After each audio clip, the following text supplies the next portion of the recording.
This is what you might have missed on BCSN's Sports Nightly. To Holland, Springfield hosting Northview. Springfield opened up the game on fire, looking deep. Scotty Seymour to DeAndre Hicks, our player of the week from last week. Nice catch. It's 7-0 Springfield. More Blue Devils. Seymour gonna find Bryant Koback, the running back out of the backfield, bullies his way into the end zone. It's another touchdown. Springfield kept airing it out.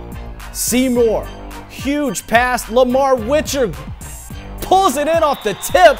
It's 21-0 Springfield at the half. Second half, Koback on the ground, had a huge night. How about 240 yards rushing and 3 touchdowns? Wow. That makes it 28-0 Springfield. The Devils would put it back. Northview tried to get back. Jeffrey Blanks gets in. Wildcats scored 22 unanswered in the second half to make it close, but the Blue Devils put their starters back in. Koback, another big run, and Springfield goes on for the win at home, 42-22. For more from Holland, here's Tim McMahon. Thanks, Ken. Last year's contest between these two teams came down to the wire, with Springfield holding on for a 2-point victory.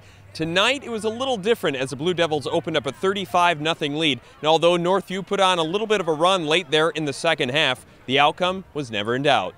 The game was over early, put some backups in and things like that, and the kids got to play a little bit harder in that second half when the second group comes in. Wasn't real impressed with that, but I'm real proud of the win and the effort that we had, especially in the first half and the third quarter as well. Kids played extremely well in the third quarter and got after them and kind of put the game away in the third.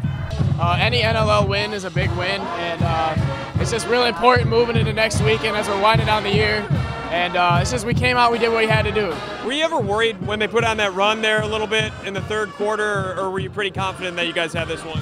I was fairly confident. We still had it under control, knowing last week when we made defensive stops when we had to. So I knew if the situation came down to it, we would make a stop, so I wasn't too worried. Northview hasn't won more than 3 games in a season since 2007, and they'll have a tough task next week when they host Perrysburg. As for the Blue Devils and their 6-1 record, they will stay home, playing host to Maumee. From Springfield, I'm Tim McMahon. Be sure to watch Sports Nightly weeknights at 10:30 on BCSN and follow us on Twitter at sports_nightly.